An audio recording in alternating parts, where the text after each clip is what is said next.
452. On the Birth of Our Lord. Chalcedon Report number 317, December 1991. The Christmas season is a joyful one, a time of celebration of God's grace to us in Jesus Christ.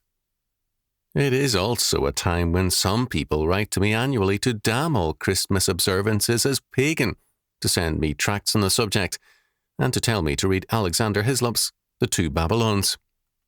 Well, I read that book at least 50 years ago. It is an amazing collection of data on ancient paganism, but the conclusions drawn are fallacious. It is true, for example, that pagans worshipped the evergreen tree and the oak and many other trees. Pagans, after all, in idolizing the created, could only use God's handiwork. This does not make such things pagan, however. The tree of life is a type of Christ.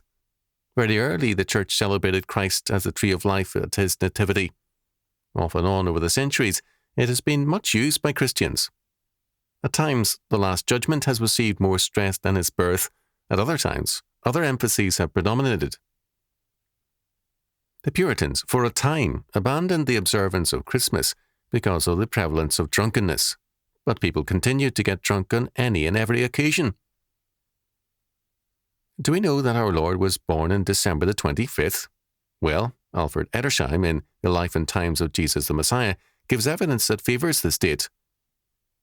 Does the Bible command us to observe our Lord's birth? No more than it requires worship twice on Sundays, prayer meetings, women's guilds, Sunday school, etc. But it does command us thus. And thou shalt love the Lord thy God with all thy heart, and with all thy soul, and with all thy mind, and with all thy strength. This is the first commandment. Mark chapter 12, verse 30.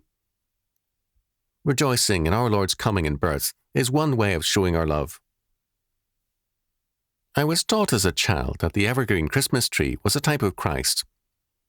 The ornaments in those days were made to resemble fruit, and fruits were also hung on the tree in terms of Revelation chapter 22, verse 2.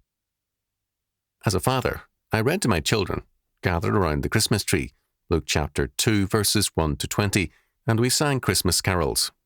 The four girls had lovely voices. I enjoy Christmas. It brings to mind some remarkable words from the Nativity service of early Christians. The Virgin today cometh into a cave to bring forth ineffably the word that is before the ages.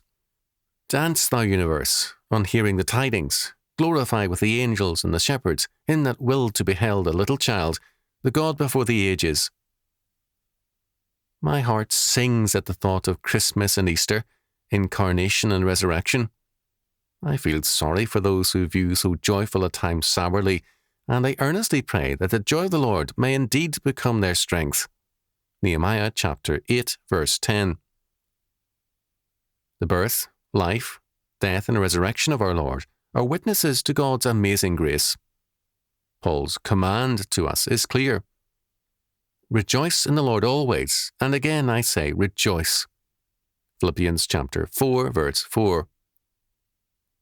How lovely are the many glorious hymns wherein men over the generations have rejoiced in our Lord's birth. One that comes to mind begins, All my heart this night rejoices as I hear, far and near, sweetest angel voices. Christ is born, their choirs are singing. Merry Christmas, and God bless you all.